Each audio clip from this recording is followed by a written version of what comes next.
kalau kita membahas fikih waris, baik dari ayat maupun dari hadis, itu sebenarnya akan kembali dan akan bermuara kepada dua hal, yaitu ilmu tentang siapa dan ilmu tentang berapa.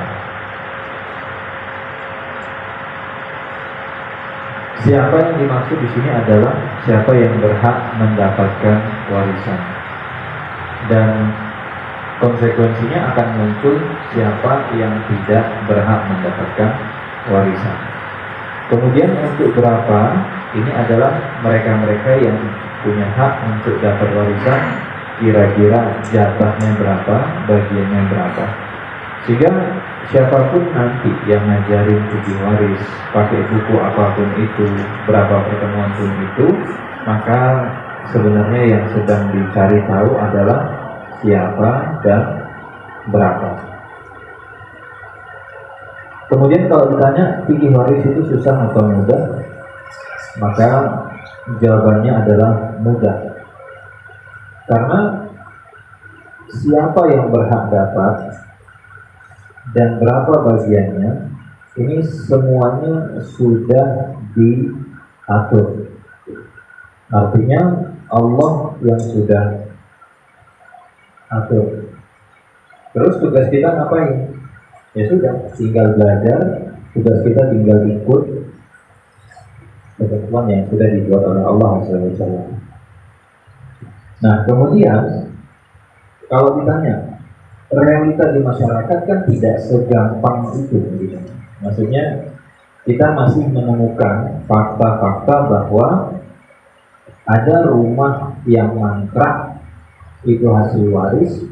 Kenapa jadi rumah hantu, jadi tempat tinggal jin? Ya gara-gara warisannya ribut. Dan kita menemukan antar saudara konflik itu gara-gara waris. Kira-kira apa masalahnya? Jawabannya biasanya berasal dari masalah di saat seseorang masih hidup. Karena warisan itu bicara pasca kematian. Setelah wafat, nanti baru muncul yang namanya warisan. Kalau belum ada kematian kan tidak akan muncul warisan itu. Harusnya tugas fikih waris itu gampang. Begitu ada warisan, maka PR-nya cuma dua, mencari tahu siapa yang berhak dan kemudian berapa bagiannya. Sederhana itu sebenarnya. Tapi masalahnya ketika seseorang masih hidup, ada urusan-urusan, masalah-masalah, ini nggak diselesaikan. Ya sudah, begitu dia wafat, ini numpuk, membebani fikih waris. Akhirnya orang menyalah-nyalahkan apa? Fikih waris. Karena nggak ada lagi yang bisa disalahkan. Itu kalau ditanya sumber masalahnya. Baik. Di sini ada contoh kasus. Ya. Ada contoh kasus, misalkan seorang ayah ataupun ibu, dia punya anak. Anaknya ada 5.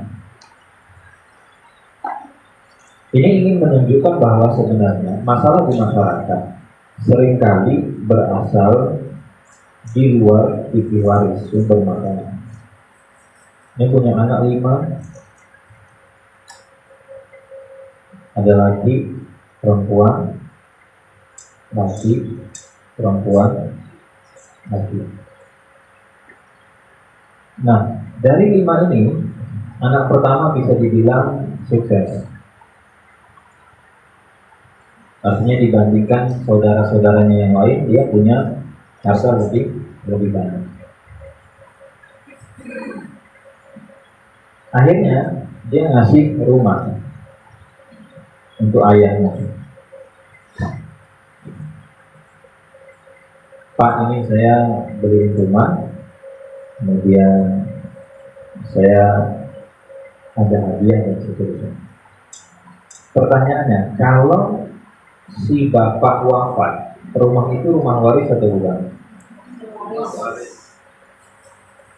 Rumah waris.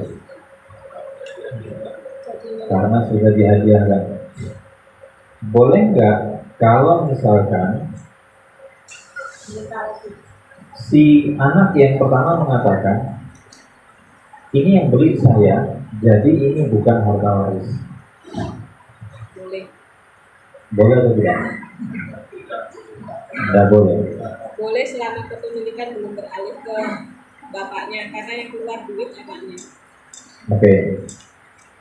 Kalau nanti berbeda pendapat mengenai status kepemilikan rumah, ini kan sebenarnya bukan pembahasan fikih waris. Ini adalah permasalahan saat masih hidup, kajiannya dengan muamalah. Tapi tidak selesai pada saat si anak masih hidup atau si ayah masih hidup. Akhirnya apa yang terjadi? Ya, muncul perkaranya ketika si bapak wafat dan kemudian membahas waris. Dan contoh yang lain yang biasanya menjadi masalah ketika ada kasus pasangan nikah, suami tidak punya tanah tapi istri punya tanah, dapat warisan dari orang tua atau dikasih orang tua.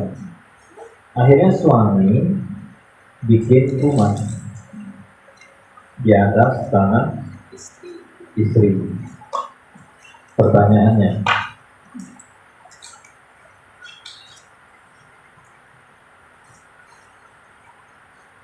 nanti kalau si wafat, mana yang menjadi harta waris?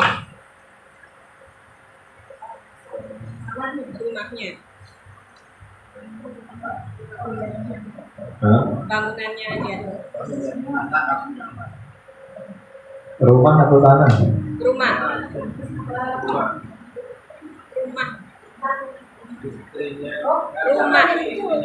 Tanahnya tanah istrinya yang bangun suami.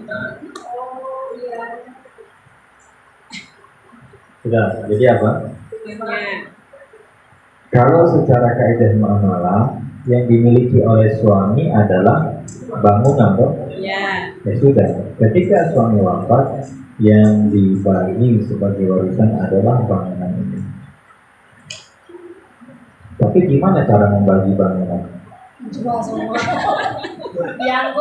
Karena begini, kalau bicara tanah dengan rumah, harganya misalkan 1 M, itu biasanya komposisi tanah lebih dominan, rumahnya enggak banyak gitu. Sehingga hal-hal yang semacam ini kalau tidak clear saat masih hidup, ini jadi masalah. Biasanya yang repot kalau yang wafat istri. Mungkin nggak suaminya klaim? Apa yang dibilang sama suaminya? Oh, ini tanah milik saya, tidak membagi waris. Ini sebenarnya bukan area fikih muamalah, bukan area fikih waris, areanya fikih muamalah. Karena fikih waris itu cuma menjelaskan pada harta warisan si bapak ini kira-kira nanti siapa sih yang dapat, kemudian berapa bagian. Udah, tugas fikih waris itu cuma 2. Dia nggak usah dikasih tugas yang lain, jadi berat ya. Akhirnya jadi banyak masalahnya dan seterusnya, ya. Itu kira-kira gambaran. Oke, kemudian kita akan kenalan sedikit supaya kita tahu ada namanya rukun. Nah, ini penting. Kemarin itu saya sempat ada klien yang konsultasi, yang wafat itu bapak kandungnya, tapi bapak kandungnya ini nikah dengan janda punya anak. Gimana? Saya coba gambarkan ya. Nah, itu sebenarnya perkara dasar, tapi jadi masalah gara-gara nggak paham. Contohnya gini simulasinya. Ada janda, dia sudah punya anak perempuan misalkan atau laki. Kemudian janda ini nikah. Dari pernikahan ini dia punya anak juga. Kemudian yang wafat adalah yang saya lingkari warna biru ini. Pertanyaannya, yang warna ini dapat warisan nggak? Enggak. Enggak. Nah, ini yang wafat, yang warna biru. Ini yang wafat.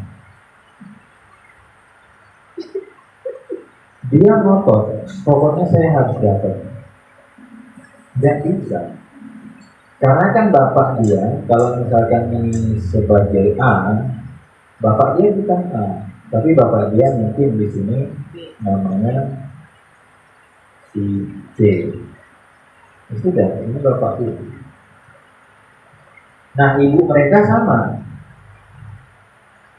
Makanya ini nanti kalau kita bilang si X dan si Y, mereka ini adalah saudara seibu. Karena ibunya sama, bapaknya beda. Nah, kenapa itu jadi masalah? Karena si X ini tidak paham dasar waris. Yang jadi masalah, ibunya pun tidak paham. Nah, ini masalah.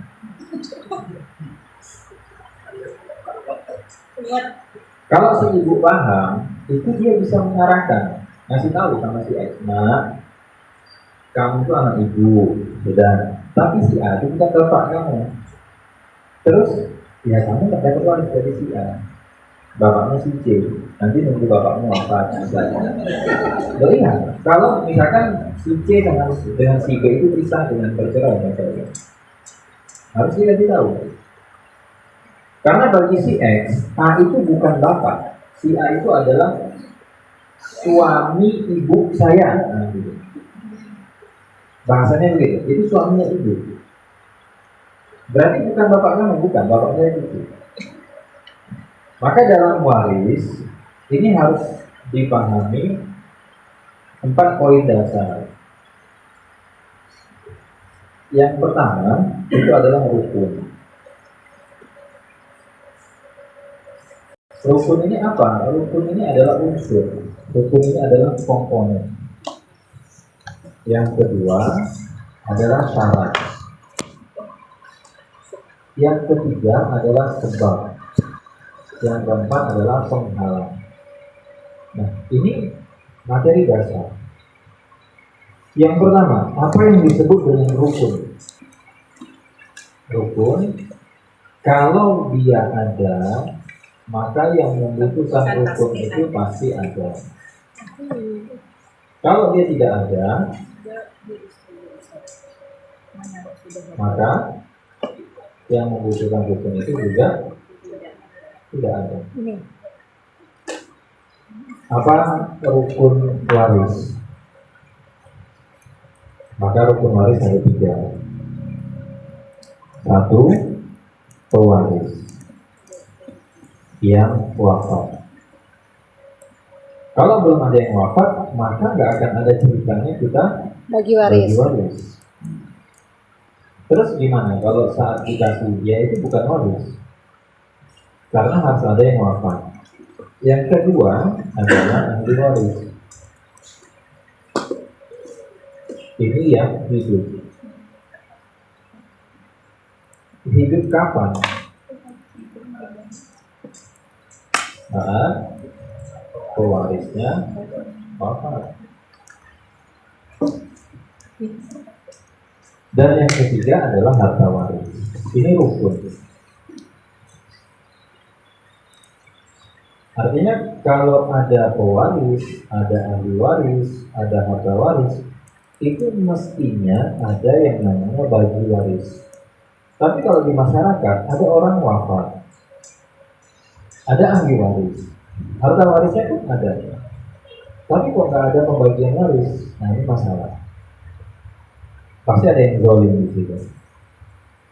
Karena harusnya ketika ini terjadi atau terpenuhi, mestinya juga ada pembagian waris. Tapi kalau nomor 1 dan nomor 2 ada, nomor 3 nggak ada, ya sudah, nggak bisa bagi waris. Kenapa? Karena tidak ada yang mau dibagikan. Ini rukun waris. Kemudian,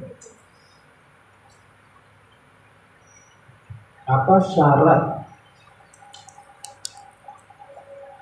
untuk bisa bagi waris? Maka syaratnya adalah merisikan rukun. Yang di sini syaratnya pewaris ini benar-benar wafat. Kalau belum wafat boleh nggak dibagi warisan? Tidak boleh. Orang kondisi koma di rumah sakit ada bagi waris? Belum. Berarti dia belum meninggal. Maka tidak bisa kita bagikan. Ahli waris sama. Ini kita harus pastikan benar-benar gitu. Dan yang berikutnya adalah nanti ada sebab untuk mendapatkan waris. Nah, hubungan yang tadi, kasus yang tadi, itu kaitannya dengan sebab. Yang ini tadi, si X tadi. Kenapa kok si X tidak dapat waris dari si A? Ya jawabannya simpel, karena si X tidak memiliki sebab untuk mendapatkan waris. Jadi gimana caranya bisa dapat? Karena dia tidak punya sebab. Sebabnya ada 3. Yang pertama, karena ada hubungan pernikahan. Kalau tidak ada hubungan pernikahan, maka tidak ada sebab. Nikah itu nanti bisa suami atau istri. Makanya mantan suami dan mantan istri bukan ahli waris. Lalu yang berikutnya adalah nasab. Nah, nasab ini nanti banyak. Nasab artinya yang memiliki hubungan darah. Kemudian yang ketiga itu namanya wala. Bukan walang. Wala ini maksudnya yang membebaskan budak.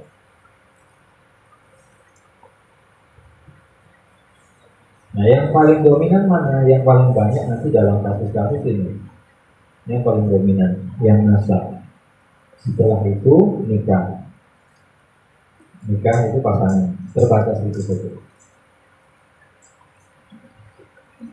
Kemudian yang keempat, ini adalah penghalang waris. Ada orang, dia memiliki sebab, tapi ternyata dia memiliki penghalang, berarti nggak dapat. Penghalang itu secara zatnya ada 3. Yang pertama adalah beda agama. Sehingga kalau antara yang wafat dengan yang hidup beda agamanya, nggak dapat waris. Yang kedua adalah pembunuh atau dia yang membunuh. Maksudnya yang dibunuh adalah orang yang wafat. Anak bunuh bapaknya, maka ini nggak dapat waris dari bapaknya. Dan yang ketiga itu adalah dia berstatus sebagai budak. Ini nggak bisa dapat waris. Ini kalau bicara penghalang. Tapi di masyarakat ada juga yang misalkan mengabaikan poin beda agama. Namanya anak kok dibeda? Bedain. Oh, anak juga kan? Dan seterusnya. Oke, sekarang kita lanjut ke poin berikutnya. Ini kita materi sampai jam berapa? Sampai maghrib kan? Hah? Nanti nggak ada banyak jawab kalau materi. Oh, materinya sampai jam 5. Jam 5. Habis itu pulang. Habis itu tanya jawab. Tanya jawab jam jam gitu. Oke, sekarang 13. kita coba kombinasikan yang tadi itu. Karena warisan itu muncul setelah ada yang namanya kematian. Mana tadi? Ini. Ada yang wafat dan kemudian benar-benar wafat. Tetap patokannya adalah garis kematian. Maka kalau kita mau membahas waris, selalu yang nggak boleh diabaikan adalah pertanyaan siapa yang wafat.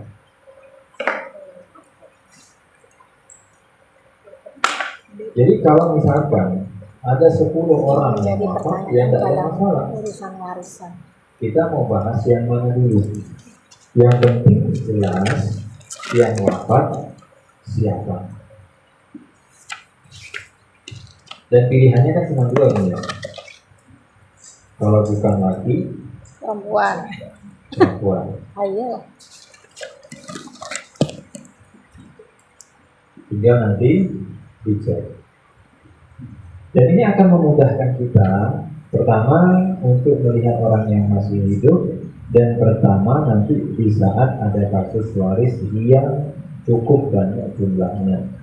Misal ada yang wafat tahun 1970, ada yang wafat tahun 1975, ada yang wafat tahun 1980, 1985, lalu 1990. Kira-kira gimana cara hitung warisnya? Kembali ke sini. Yang wafat siapa? Kita mau bahas yang mana? Sehingga kalaupun nanti ada jumlahnya banyak, itu nggak akan membingungkan kita. Kita akan selesaikan satu.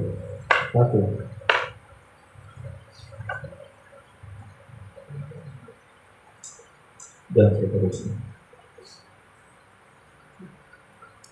Nah, kemudian fungsi mengetahui siapa yang wafat.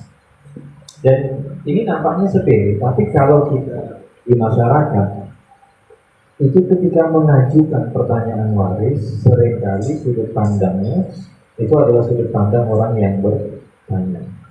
Maka yang benar adalah siapa yang wafat ini dijadikan sebagai sudut pandang. Maksudnya apa? Sudut pandang untuk melihat orang yang masih hidup. Sehingga bagi yang wafat, kira-kira mereka itu siapa? Nah, seperti ini tadi, kasus tadi. Kalau dari sudut pandang yang bertanya, si X itu siapanya Y? Tiri, saudara tiri. Saudara tiri. Maka kalau si X nanya, saudara tiri dapat waris enggak? Tidak. Dari siapa dulu? Saudara, Kalau yang meninggal itu kan bapaknya terbagi dia. tiga. Kalau yang meninggal Kandung, ibunya ya dapat. seayah, Seayah itu bukan tiri. seibu. Yang dibilang tiri itu biasanya kalau enggak seayah, seibu. Biasanya begitu.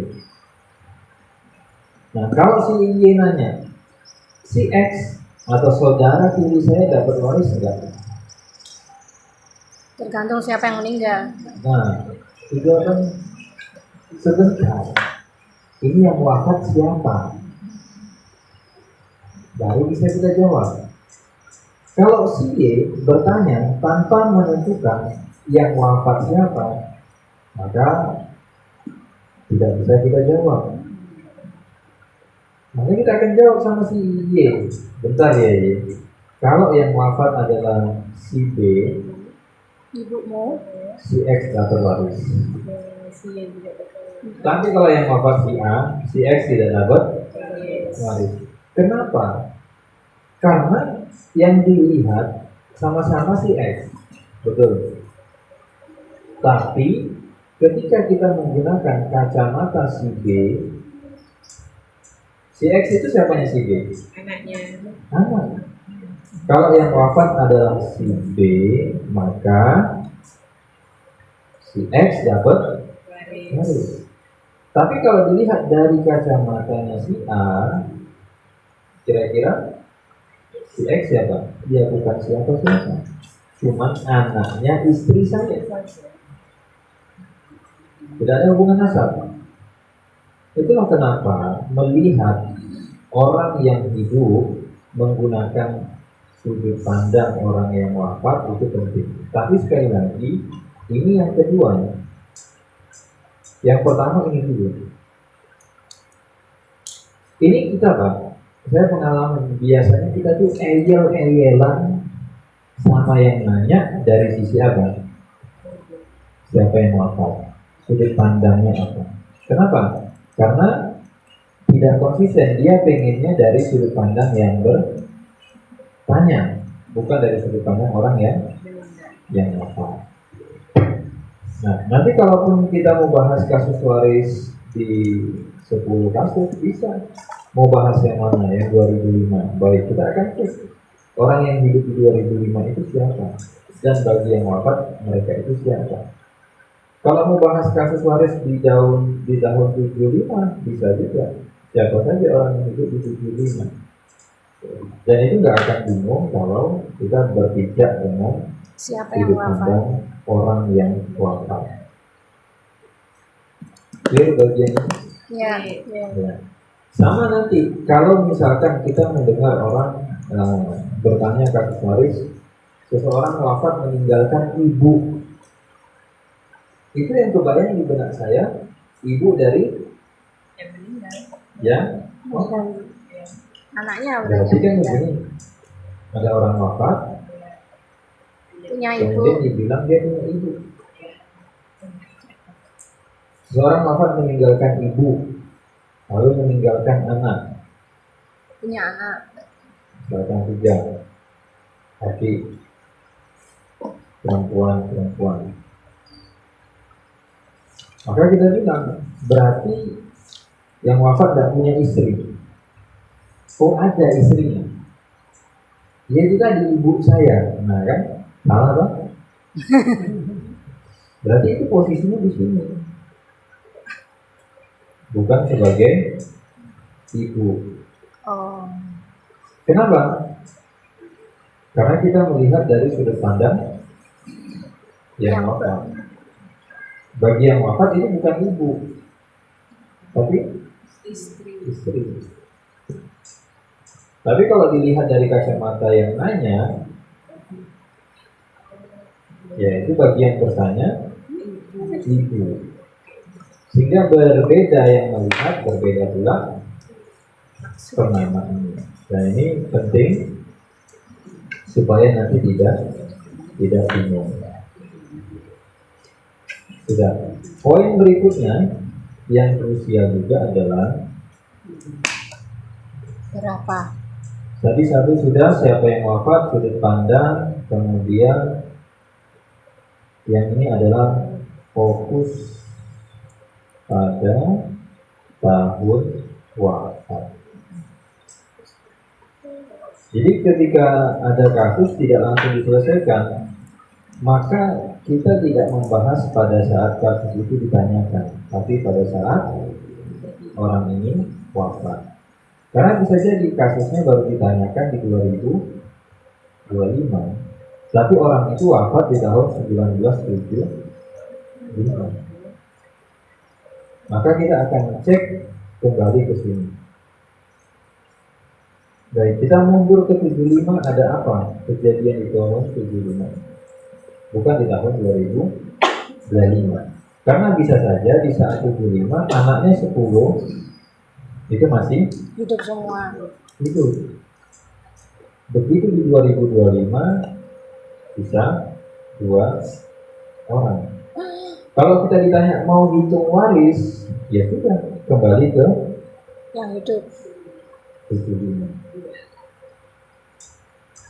Enak sekali hidup yang dua orang ini kalau nanti bagi warisnya dibagi dua atau sudah bagi dua, kan kita tinggal berdua. Nah itu salah. Jadi patokan tahun wafat ini tolong dikunci supaya tidak bingung. Ini materi-materi dasar yang mungkin bagi yang sudah belajar terasa membosankan, gitu. Tapi di masyarakat akan ketemu dengan orang-orang yang bahkan nanti, gitu ya, untuk poin dasar ini juga masih bingung. Baik, itu insya Allah. Semoga dimudahkan oleh Allah dan kita diberikan ilmu yang berkah dan bermanfaat. Akhiri, subhanakallahumma wa bihamdika, asyhadu an la ilaha illa anta, astaghfiruka wa atubu ilaik. Assalamualaikum warahmatullahi wabarakatuh.